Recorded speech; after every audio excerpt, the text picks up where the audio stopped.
Los muros de contención o muros de retención por gravedad son los que usualmente se construyen con concreto simple, pero también con piedra o mampostería, y dependen completamente de su propio peso para la estabilidad contra el deslizamiento y el volteo, siendo ideales pues para alturas moderadas de hasta 4 metros aproximadamente. Bien, en esta oportunidad entonces trataremos de explicar el diseño de un muro de contención por gravedad de ambas caras inclinadas, con sobrecarga o simplemente con talud horizontal. En primer lugar, tenemos algunos datos importantes para nuestro diseño, como la geometría del muro, una altura total de 4 metros. Para nuestro suelo de relleno tenemos un tipo de suelo arenoso denso, cuyo peso específico es de 1850 kilogramos por metro cúbico, un ángulo de fricción interna de 32 grados y obviamente un ángulo de relleno con la horizontal de 0 grados, es decir, no tenemos inclinación. Para nuestro suelo de fundación tenemos un peso específico también de 1850 kilogramos por metro cúbico, una profundidad de excavación según el estudio de mecánica de suelos de 1.20 metros, un ángulo de fricción interna de 24 grados, una capacidad portante última de 3.5 kilogramos por centímetro cuadrado y un coeficiente de cohesión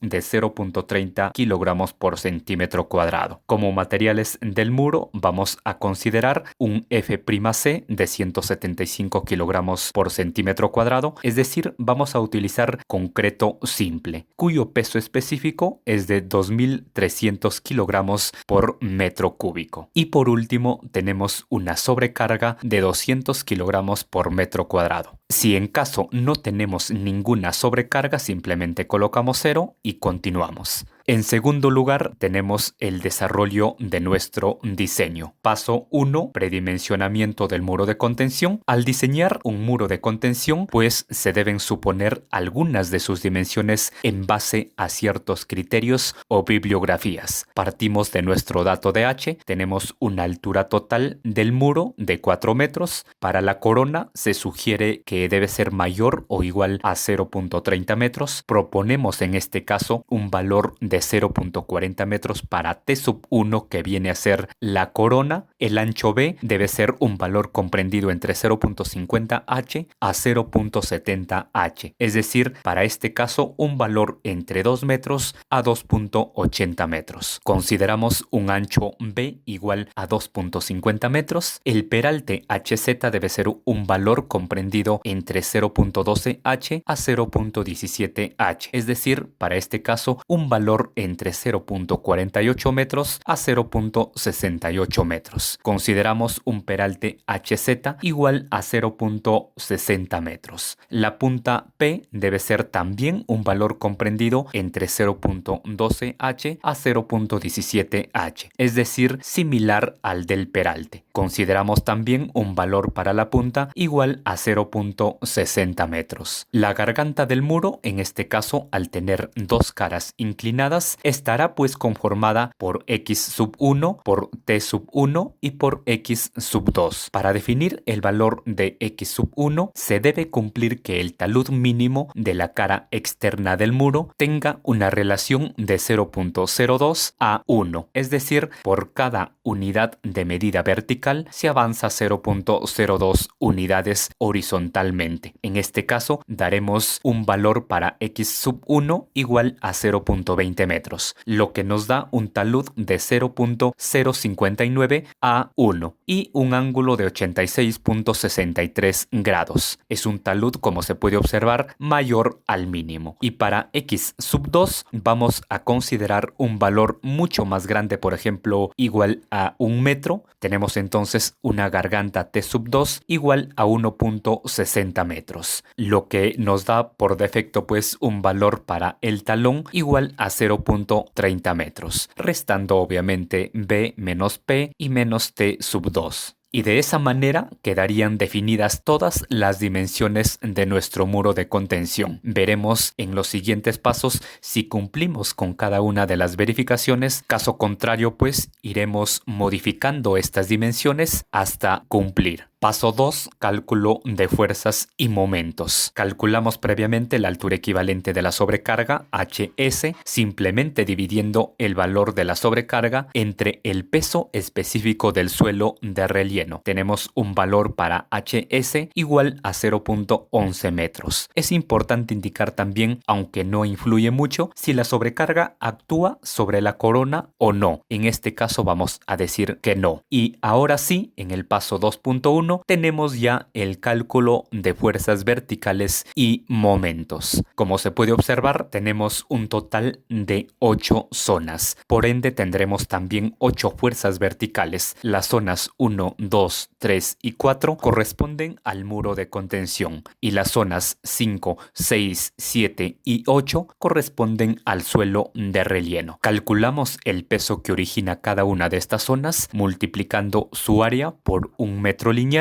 y por su peso específico. Para el peso correspondiente a la zona 8, que es un pequeño relleno sobre la punta, podemos desde este botón considerar o no considerar relleno sobre la punta. Generalmente no se suele considerar este peso debido pues a que no hay garantía de permanencia del relleno sobre la punta. Finalmente realizamos la sumatoria de fuerzas verticales. Tenemos en este caso un valor igual a 16.57 toneladas. A continuación definimos el brazo en X para seguidamente calcular los diferentes momentos respecto de este punto, multiplicando simplemente cada una de las fuerzas por su brazo respectivo. Finalmente realizamos la sumatoria de momentos debido a las fuerzas verticales. Tenemos en este caso un valor igual a 24.80 toneladas por metro. Seguidamente, previo al cálculo de fuerzas horizontales y momentos, determinamos el empuje activo. Para eso calculamos primero el coeficiente activo de Rankine, K sub A, para talud horizontal. Es decir, empleando esta fórmula, obtenemos un valor para K sub A igual a 0.307. Ahora sí, ya podemos calcular el empuje activo debido al talud horizontal E sub A. Con ayuda de la presente fórmula obtenemos un valor para E sub A igual a 4.54 toneladas, el cual se ubica pues a H tercios, es decir, a 1.33 metros. Asimismo, calculamos también el empuje activo debido a la sobrecarga, empleando cualquiera de estas dos fórmulas, en el fondo son las mismas, y obtenemos un valor para E sub A debido a la sobrecarga igual a 0.25 toneladas, el cual se ubica pues a H medios, es decir, a 2 metros en este caso. Y ahora sí, en el paso 2.2 tenemos ya el cálculo de fuerzas horizontales y momentos, que vendrían a ser justamente los dos empujes que acabamos de calcular. Realizamos la sumatoria de fuerzas horizontales y tenemos un valor igual a 4.79 toneladas. Sus brazos o sus distancias en Y ya lo tenemos definidas. Multiplicamos simplemente fuerza por distancia y obtenemos sus momentos respectivos. Y finalmente realizamos sumatoria de momentos debido a las fuerzas horizontales y tenemos un valor de 6.56 toneladas por metro. Calculamos también el empuje pasivo por si necesitemos considerarlo más adelante en la verificación por deslizamiento en caso de no cumplir. Comúnmente este empuje pasivo no se suele considerar debido pues a que muchas veces no hay garantía de que este relleno permanezca frente a la zapata del muro. Pero igual, con las fórmulas mostradas, calculamos previamente el coeficiente pasivo de Rankine, K sub P, para talud horizontal, y con este valor calculamos el empuje pasivo debido al talud horizontal, E sub P. Paso 3. Verificaciones. Previo a las verificaciones en sí, calculamos el coeficiente de fricción interna del suelo. Este valor de delta minúscula se considera exactamente igual al ángulo de fricción interna del suelo de fundación, phi, para concreto vaciado in situ. y se considera igual a 2/3 de phi para otros casos. Suponiendo que estamos en otros casos, tenemos un delta minúscula igual a 16 grados, con el cual vamos a calcular mu, es decir, el coeficiente de fricción suelo-muro, simplemente sacando la tangente de delta. Si en caso tuviésemos un valor de 0 para el coeficiente de cohesión del suelo, aparecerá aquí otro valor para mu debido al tipo de suelo indicado inicialmente. Y de los dos se trabaja pues con el menor. En este caso sí tenemos un determinado valor para el coeficiente de cohesión, por lo tanto tenemos un único valor para mu de 0.29. Seguidamente determinamos el coeficiente de cohesión corregido, que se calcula multiplicando un valor comprendido entre 0.50 a 0.70 por el coeficiente de cohesión indicado inicialmente. Consideramos 0.50 y tenemos un valor de 1.50 toneladas por metro cuadrado. Con estos dos valores ya calculados, podemos pasar al paso 3.1, estabilidad del muro por desplazamiento horizontal.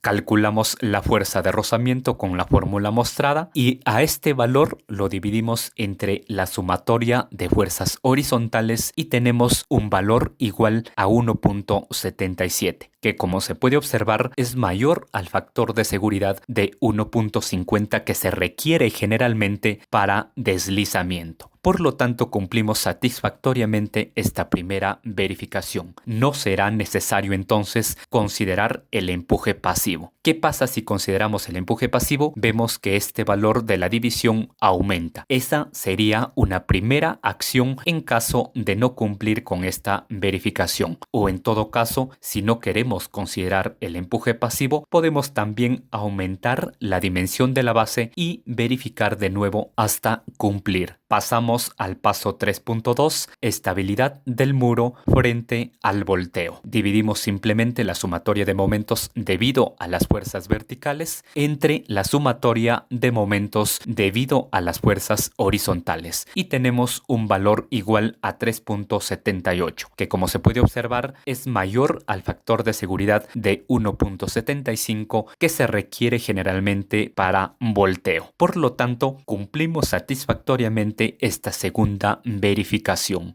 Y para finalizar ya pasamos al paso 3.3, estabilidad del muro frente a presiones excesivas. Tenemos por aquí cierta información respecto de los casos que se nos pueden presentar. Lo ideal es estar en el caso 1. Veamos, calculamos en primer lugar la ubicación de la resultante y vemos que estamos en el caso 1. Por lo tanto, el valor de X se debe ubicar entre el rango de 1/3 de B y 2/3 de B. Es correcto. Calculamos en segundo lugar la excentricidad, la cual debe ser pues menor a B sextos, es correcto también. Y en tercer lugar calculamos la presión actuante. Como estamos en el caso 1, vamos a utilizar esta fórmula con la cual vamos a obtener una presión máxima y una presión mínima. Seguidamente calculamos la presión admisible del suelo, dividiendo la capacidad portante última del suelo entre un factor de seguridad de 3 y verificamos que la presión máxima sea pues menor o igual a la presión admisible del suelo. Vemos que también se cumple satisfactoriamente. Si en caso no se cumple con esta tercera verificación, algunas soluciones podrían ser mejorar el suelo de fundación o aumentar también la dimensión de la base del muro. Bien, eso sería todo con respecto a esta explicación sobre el diseño de muros de contención por gravedad. Es este caso un ejemplo de un muro tipo 1 de ambas caras inclinadas con sobrecarga o con talud horizontal.